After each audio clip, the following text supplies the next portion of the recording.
Ayan. Guys, kawawa mga bata o kay ang kitagaan pambili pagkaon kay gutom na si huwat deres mga tao kay nagtananakip sila ni mga tricycle.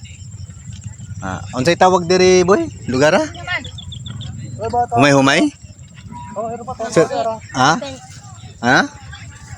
Berhen sa Palayan. Berhen sa Palayan. Berhen sa Palayan din tawag dito mga matero. Kaon mga bata itlog daw sudan nila.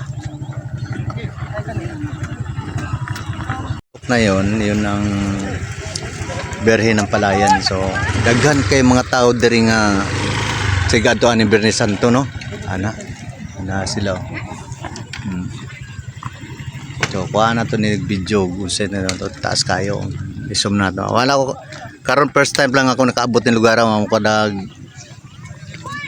camera handle. Wala ko kadag mga camera handle baga mo ko balo nga may manday view diri murag Chocolate Hills po ng lugar. Ayan. So isum natin kunti. Ayan, din doon sila sa taas. Yung may bubong na yan, diyan ang mga tao nagsisindi ng kandila sa Berhen daw. Ayan, dami palusong oh. Ayan, yung mga motor dito. Ganito yung lugar sa Bohol, maraming mga tao nagsidating. Ayan. Ito itong bumababa. Tapos na to sila sindi. Ayan. So, may mga bata dito binigyan ko ng pagkain. So bumili lang ng mga kakain nila.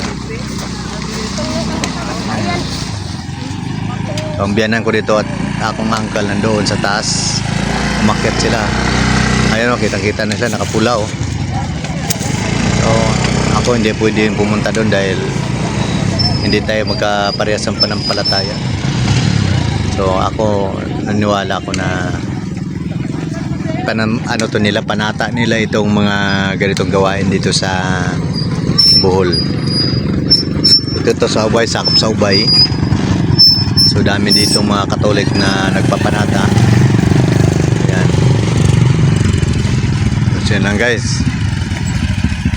Sa araw na ngayon ng Bernes Santo, ito yung mga anuhan nila dito sa Bohol. Parang Chocolate Hills ito kung makikita nyo. Yan o. Yan yung may view dito, pakita ko. Parang Chocolate Hills talaga.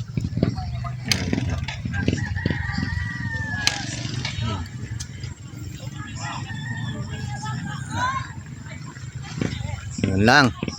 Yun ang pinapakita kasi yung mga master ha. So ito na.